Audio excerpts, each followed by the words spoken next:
À droite, derrière l'épaule de l'homme avec la casquette, se trouve le visage de Freddie. Il ne porte pas de casquette. Tous les autres en ont une, mais pas lui, ce sont ses cheveux.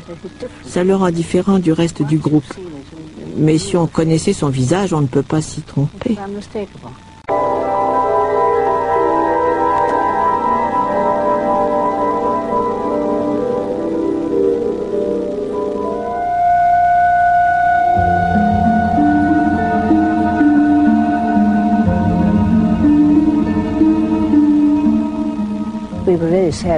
Ça nous a fait beaucoup de peine lorsque nous avons appris sa mort, car il faisait partie de notre groupe.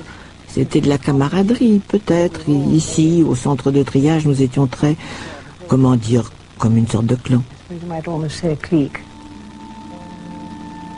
Voici la famille élargie de Bobby Capel en 1918, les employés du centre de triage de Cramwell dans le Lincolnshire.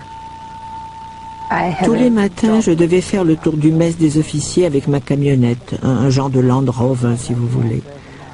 Je devais conduire les officiers qui souhaitaient aller à Sleepford, le village du coin. L'un d'entre eux avait l'habitude de crier « Navire Liberté à quai, qui veut débarquer ?» Les relations amicales s'épanouissent. Un jour, peu de temps avant que l'unité soit démantelée, on décide de prendre une photo de groupe. Un souvenir du temps passé ensemble, un objet à conserver pour toujours. Je me souviens que nous étions tous tirés à 4 épingles pour cette photo. Mais quelqu'un n'est pas là. Un jeune mécanicien appelé Freddie Jackson, mort quelques jours auparavant. Non pas aux mains de l'ennemi, mais lors d'un accident au sol. Son visage serait le seul absent sur la photo.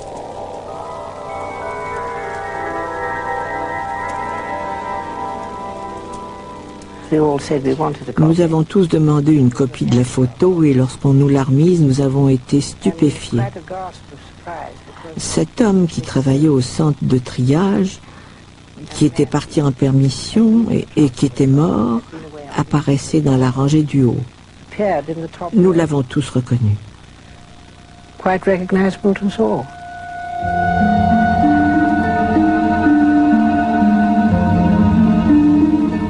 À droite, derrière l'épaule de l'homme avec la casquette, se trouve le visage de Freddie.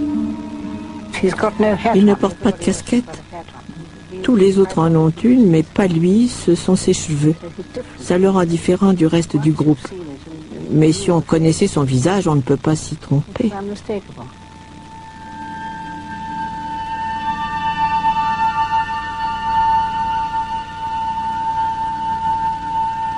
Nul doute qu'il aurait été sur la photo s'il n'était pas mort. Et le voilà.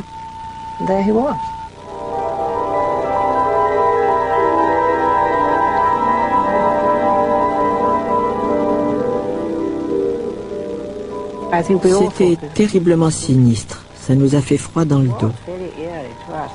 Cet homme que nous avions côtoyé dans le centre de triage et qui apparaissait si clairement, alors que nous savions tous qu'il était mort,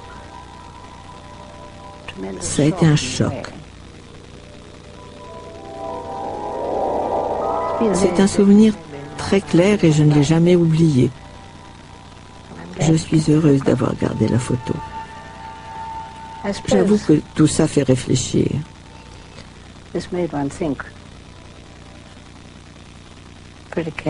Ma sœur avait déjà aperçu un fantôme et je ne pouvais pas ne pas y croire.